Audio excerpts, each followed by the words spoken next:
A particle of mass m is fixed to one end of a light spring having force constant k and unstressed length L. The other end is fixed. The system is given an angular speed omega about the fixed end of the spring such that it rotates in a circle in gravity free space. The stretch in spring will be. Answer देख लीजिए पहले, इसका जो answer आएगा that will be M L omega square divide by K minus M omega square. कहानी क्या है question में?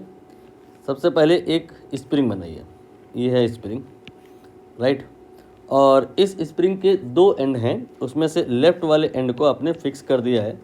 इस एंड के अबाउट ये स्प्रिंग रोटेट कर सकती है। दूसरे एंड पर एक ब्लॉक है और अभी ये रोटेट नहीं हो रही है, मतलब स्प्रिंग की जो लेंथ है वो नेचुरल लेंथ है और ये प्रश्न के अकॉर्डिंग चलें अगर तो एल के बराबर है।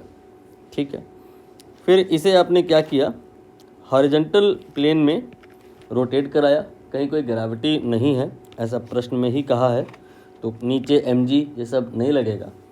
तो होगा क्या कि जब आप इसको रोटेट कराओगे ओमेगा की एंगुलर स्पीड से, तो ये जो m है इस पर एक सेंट्रीफ्यूगल लगेगा, that will be M L omega square, जो कि बैलेंस नहीं हो पाएगा। क्यों? क्योंकि स्प्रिंग अभी अनस्ट्रेट है और इस पर किसी प्रकार का कोई रिस्टोरिंग फोर्स नहीं आएगा।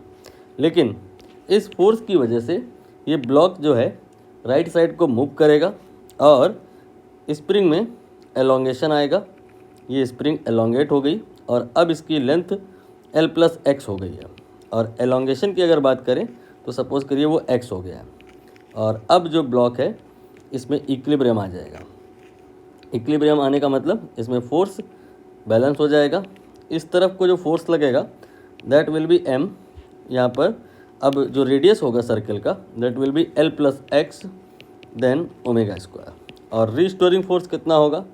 रिस्टोरिंग फोर्स हो जाएगा के एक्स, एक्स यहाँ पे एलोंगेशन है।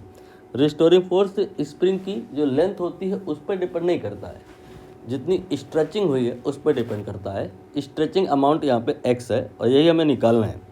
तो हम यहाँ पर के एक्स को m देन L plus X omega square से इक्वेट कर देंगे और अब इसे x के लिए सॉल्व करेंगे। ये कैसे होगा? m ओमेगा स्क्वायर को डिवाइड में ले आइए, k डिवाइड बाई ये m ओमेगा स्क्वायर हो गया।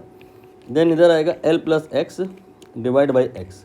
इस x को अलग अलग आप डिवाइड करो, L plus x plus one, और इस वन को अब ट्रांसपोज कर दो लेफ्ट साइड में, तो ये आ जाएगा k by m omega square minus one equal to L by X. Now LCM ले लो, तो k divide by k minus m omega square then divide by m omega square. ये आ जाएगा value of L by X. यहाँ से अब आप x निकाल लीजिए, कितना आएगा? It will be m omega square, यहाँ पर ऐसे मल्टीप्लाई हो रहा है क्रॉस में, तो x आएगा m omega square L divided by k minus m omega square.